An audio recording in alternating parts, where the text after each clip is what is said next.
Hello there. Welcome to the Straight Talk about Small Business Success podcast. I'm bringing you an amazing guest this episode. His name is Manuj Aggarwal. Manuj, welcome. Thank you so much for having me. Excited to be here.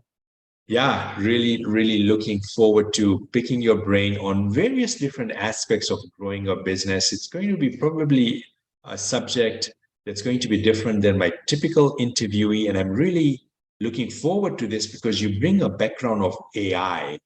So there's going to be, I think, a kind of a different flavor that you're going to be bringing. But before we go far, I want to quickly share with our viewers, with our listeners, your bio. Manuj he started his career as a factory worker, earning $2 an hour to the boardrooms of Fortune 500. Today, he's an elite technology consultant and business mentor. President Obama and Bill Gates have made special mentions of an education technology he delivered. Miami-Dade, the second largest college in the USA, has listed him among the leading experts in AI. He's recognized as one of the top 500 global thought leaders in AI and startups by BrainZ magazine. He's got 4 patents in artificial intelligence. He's the author of 2 books on technology. And Manuj, you can see why I'm so excited here to be interviewing you and really digging into your brain. So let's start off with, how did you go from earning $2 a day to the boardrooms of Fortune 500 companies? Well, so what happened was, I started my career working in that factory and I wanted to change my life. I wanted to do something better with my life. And at that point, I didn't know what it could be. But I got some inspiration from some business magazines. I was reading the stories of these business tycoons who had built their empires. And I thought to myself, if these people can do it, then any other human being should be able to do it. And so I started looking for avenues to create more value, to become more valuable. And I found my passion in computers and programming. So I fell in love with the computers, and I knew, how it didn't matter to me how much it paid, because it was so much fun working with computers that I said, this is what I'm going to do for the rest of my life. And then in 1998, I came to Canada, and that was the dot-com boom time. I got a job in software industry very quickly, but I also lost the job quickly because of dot-com bust, and then September 11th, and then Gulf War. So I lost 3 or 4 jobs in quick succession. So then, that sort of forced me into entrepreneurship, and I started my technology consulting company. And then I started consulting with a lot of startups, building their technology, helping them bring their products to market, help them grow. But I also got opportunity to consult with Microsoft and IBM and Pearson Education. So we built very large global systems for these corporations, which which were sort of impacting millions of lives, producing hundreds of millions of dollars every year.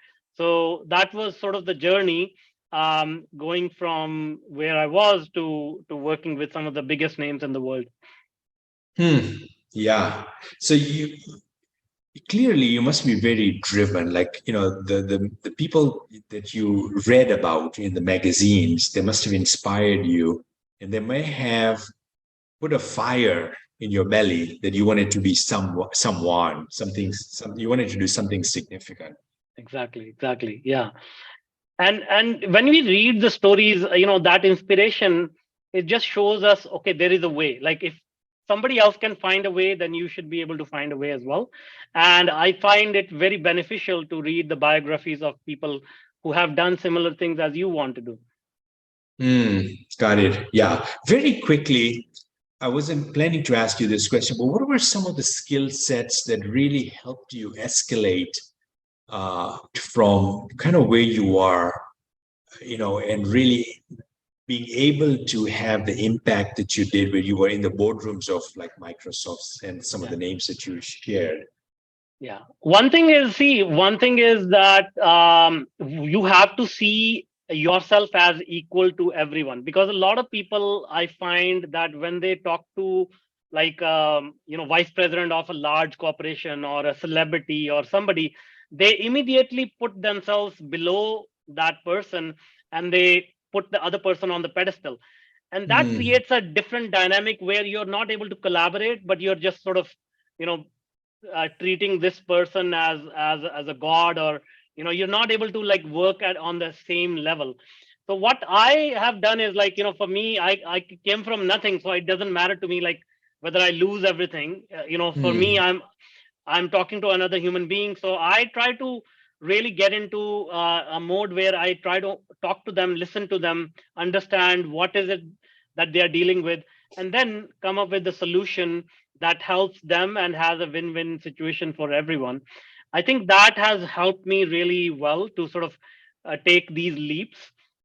um, and then the other thing is, my desire to help other people. Like, what I found also is that most people are very focused on what they want in life, but generally they are not, they don't care about what other people want. So what I learned was that the best and fastest way to get what you want is to help other people get what they want. So if you help them first without any expectation of any return, uh, Hmm. you get a lot of return back, maybe not from that same person, but from other people, but it gets multiplied 10 times, 100 times. Yeah, that's amazing. So it's really having this personal philosophy about life, right? And mindset that really plays into persistence, or into being driven as you are to get to where you're at. So shifting gears, AI, you've made great strides there. More recently, Chat GPT has become a household name. Where does AI fit in business? What should a business owner viewing this, listening to this, think about? How should they approach AI in their Yeah, business? sure. See, AI is a transformative technology. It has been around for decades. ChatGPT made it a household name recently, but people who understand the power of technology, they have been benefiting from it, and have become the most powerful and richest people on the planet. So you can name any rich person: Elon Musk, Mark Zuckerberg, Jeff Bezos. Their companies are all AI and data companies. And now with the chat gpt, everyone, it has been democratized and everyone can use it. So the opportunity is huge to use it in small business. IBM CEO has said it, AI is going to add about $10 trillion to the world economy by 2030, and that is about 12.5% of the world economy in just 7 years. So the contrary to that is, if you don't use AI today, most likely you will be playing a huge catch up or struggling in 5 years. So that is the baseline. You have to consider using AI. Where can Hmm. we use AI now? AI is a transformative technology that will disrupt every industry, every department, just like internet and smartphones have done it, right? um, so the idea is to start thinking about what are the low hanging fruit where you can implement AI, implement automation, implement intelligence that we don't possess. We are only limited to our life experience. Nobody can know everything, but with AI, it is like hiring a professor who knows medicine, who knows the law, who has a degree in business, who has a degree in history. All of these knowledge bases combined, and you can Hmm. ask it any question. It doesn't take a time off. It doesn't call in sick. And if you were able to hire that kind of employee in your business, what kind of impact will you have, right? So you have to start thinking about that, and then start to work on incorporating AI in different aspects of your business. Hmm.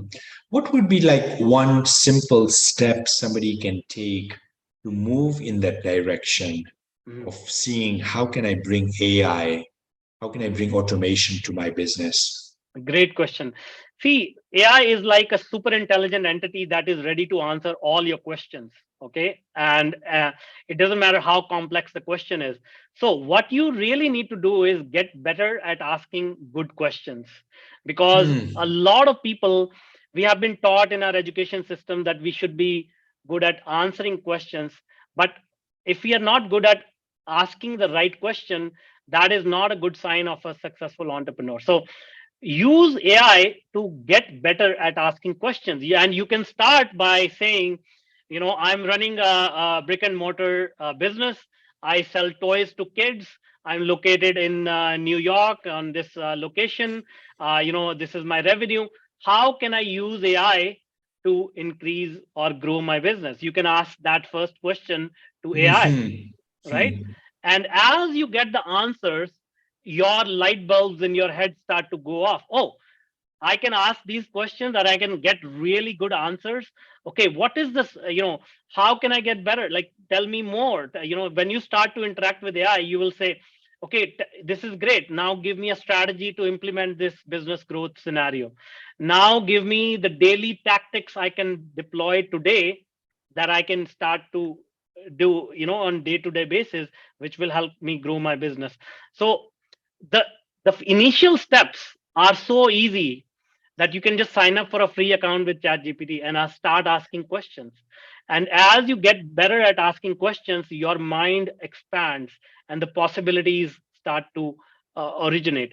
And as you make more progress, a lot of the things you can do on your own. But if you want to get professional help, then you can work with experts like my company to help you take it further. But the first steps cost you nothing other than your taking action and spending some time with AI and just learning about it. Yeah, that's $1 million advice right there. That's Mhm. profound. Thank you for sharing that. It's really the quality of the questions. And as an entrepreneur, the more the questions or the better the quality of the questions, the better the quality of the answers, because it kind of Exactly. takes us moving Exactly. in places where we wouldn't otherwise if we didn't ask that question. Exactly. Exactly. That's great. So we talked about AI.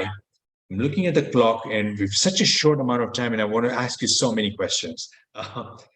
Give us some advice, some tips, Manuj, on how to grow a business exponentially. Somebody who's doing $1 million, they want to get to 5 million, or they want to get to 10 million. What are like a few things they should really, besides AI asking questions, what else should they be doing to do that? See, business is all about people and visibility. Most small businesses, their main problem is that nobody knows that they exist, right? So, with technology, with automation, with AI, do as much as possible to build relationships, to get your name out there, and focus on getting your name not in the market where you're already present. If 100 people know you, that's those 100 people are not going to give you additional business. Go and talk to 1,000 similar other people. Go on social media, go on these podcasts, and get your name out there, because the more people know you, the more people are clear about what you have to offer, the business starts to grow like a snowball.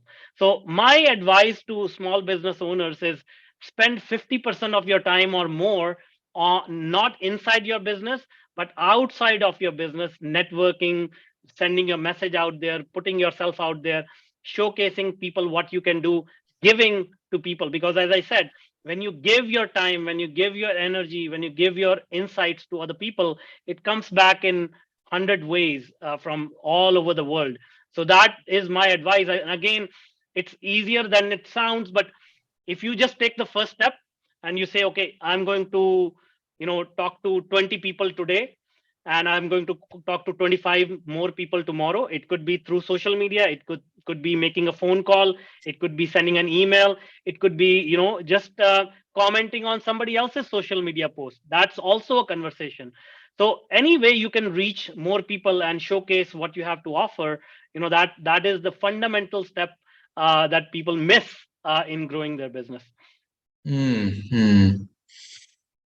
And when does one lose? What if they're not getting the results? They're doing this, and they're for a few months they're doing it every day, spending an hour doing the outreach, and they feel like they're not getting the ROI they want. What advice would you give to that person? See, the key is to understand what this is where clarity comes in. So clarity on your target audience and clarity on what you have to offer. Meaning, a lot of Mm. people stay in their head and they say, okay, I'm selling this, I like this, so everybody else should like it. Let's say I invented a special kind of knife for my purpose, and I say, oh, this knife is the best knife in the world, and everybody should want it. Like, why should I even sell it? Like, everybody should line up and come to my door and say, please give me your knife. And that doesn't work at all. Like, even the best product in the world is not going to work unless it's a best known product. And the corollary to that is the best known product actually wins, even if it's not a good product. So what I'm trying to say is that first you need to understand the pain points of your audience. Do they want a knife? What is wrong with the current knife? What qualities, what benefits do you provide with your knife? How will that solve somebody's problem, a burning problem today, that they will say, oh, this is something that I have to get, right? If you implement these in your messaging, and if you do this consistently, or month over month over month, then obviously there is no way you can lose. The second thing is, you also have to understand the market is dynamic. So what used to work yesterday, it may not be working today. So you have to take the feedback from the market and adjust your tactics accordingly. I'll give you a good example. In March 2020, we all went in lockdown, right? So whatever used to work in February 2020 did not work in March 2020, right? So we had to shift Mm. gears immediately. Now we are coming out of that situation where people are getting used to a new environment, like hybrid work. People are not traveling as much for business. They are not commuting as much for business. Their habits have changed. So how is your business adapting to the new environment, and what is that messaging that you're sending to people, that how am I able to solve your problem? So if you incorporate all of that, then I can guarantee success. ROI is guaranteed. I mean, I don't see Mm. any. Yeah, Yeah, and really the underpinning that I got from what you've shared in various bits and pieces so far uh, is, being very customer centric. absolutely, It's absolutely. really about making a difference. If you make a, difference, I think I had heard this many, many years back from Zig Ziglar, right? Is if you make a difference for many people, it'll make a difference for you. And he said it in his own words, and I'm totally messing it, messing those, Yeah, that one liner that he had. But it's yeah, really that, right? If we approach outreach and marketing and relationships from a standpoint of how can I make a difference for them, yes, then yes, yes, it eventually comes back. It comes absolutely, back to us. So you kind of absolutely. have. It seems like you've got that philosophy going through all your communication or Yes, your yes, relationships. absolutely, absolutely. Great. So I want to shift gears and I want to ask you about travel. Why is it important to travel? Yeah. See, our so this is related to building relationships and customer centric approach. Basically, all it comes down to is how empathetic you are, how much you understand the world, how much you understand the other person's situation. And when you travel, you start to see the world is so colorful, and people have come up with so many different solutions to the daily problems that they deal with. A person living in Africa, they have the same challenges, but they come up with different solutions. And so when you observe them, when you talk to them, when you understand what is their background, what is their lineage, what is their history, how did they get here, what kind of food they eat, you understand humanity at a deeper level. And that gives you an ability to understand anybody who walks into your store, who walks into your life, who walks into your business. So that gives you pleasure becoming a part of human family, like the whole 8 billion people on this planet. You start to get a sense of belonging, Mm, and your mind expands in a way that is, I cannot explain it, because now you have so much more rich experience, you have more stories to tell. When you talk to a new person, they bring up any topic, you have a story to tell about that. Oh, I went to New Zealand, and I was doing this thing, it's similar to you. Now you become more relatable, right? mm, Otherwise, if mm, you stay in one spot, which a lot of people do, their thinking is very narrow, their thinking is very linear, mm, and mm. they cannot relate to a lot of people. Yeah. And something profound that I'd interviewed Walt Disney's one of the top people there, an executive vice president, Lee Cockrell, a couple of years back, and he had, he was quite up there, and he told me something, an advice that to grow, and he did that in his career, and that's why he had risen. To grow, he said, you got to leave your village, like kind of paraphrasing his word. You got to leave your village, and your mom is going to say, no, you shouldn't, because your mom wants you there. Yeah, And you yeah, yeah. gotta, despite that, if you leave your village, you're gonna get the most growth. And I think travel, there, travel to that extent kind of does that. And it was interesting, it was in your questions in your pre-interview kit for me to ask you this question. And I did, and I totally relate to it, because last year we spent most of the year, my wife and myself, and we said we're going to travel the world, and we traveled about 20 countries in the world, Asia and Europe and North Africa and so forth. And it was just a very, an amazing experience to be able to do that, right? Yeah, yeah, So yeah. Absolutely, absolutely.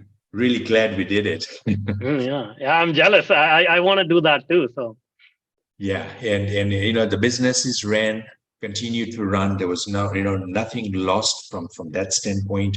And of course, the virtual environment and being able to be remote and all that really facilitated that. absolutely, yeah. But we jumped on that opportunity to do Nice, nice. that. Very good, very good. Yeah, very good. Yeah. So a couple more questions, Manoj, before we finish off. What's your personal ritual? And the reason I asked you this, it wasn't a question you had in your kit, is you bring a lot of energy, you bring a lot of enthusiasm in this interaction that we are having in this episode here. So, what's your secret there? Well, I got advice from one of my coaches is an Olympic champion, and he told me if you cannot control your day, you cannot control your life. So make sure you control your day. So when I wake up, I meditate for 20 minutes a day, and then I do yoga for 10 minutes a day, and then I take a walk in nature for about 20-25 minutes. So that is my first hour of the day before I do anything else. So that starts my day off in a more sort of central more grounded way, more Mm, I think about, okay, what is the plan today, what I'm about to accomplish. So that eases me into the day. But then these kind of practices are really they really help you to align your inner self with your outer self, because most people look for solutions outside, but the truth is the solutions lie inside. mm, mm. Now, I'm curious, when you are taking the walk, are you thinking, or are you, kind of like meditation, right? We keep all thoughts away. Does Yeah. that happen when you're taking the walk and you're planning the day and you're strategizing and you're getting bigger solutions to problems and so forth? Yeah. See, it is kind of a talk. Like, we talk to a lot of people every day, as business people, we talk. But I ask people, how much time do you spend talking to yourself? Like, that is the most important person in your life, Mm, yourself. How much time do you mm, spend talking to yourself? And most people say, I don't talk to myself, but then when you take a walk in nature by yourself, all of these things come up. It's like, you're talking to a friend. You become your own friend. You can talk about business, you can talk about good things in life, bad things in life. You can laugh at a person and say, look at that guy, how silly he is. And you talk to yourself and you become your own best friend, and that gives you an immense power to be able to overcome any challenges, to be able to, like, say, even if you are by yourself, or whatever life throws at you, if you have another person to talk to, which is yourself, you become more stronger, you become more creative, you become more resilient, right? mm. This has been amazing. Manoj, I really, really enjoyed our conversation. What is the best way for folks to reach out to you?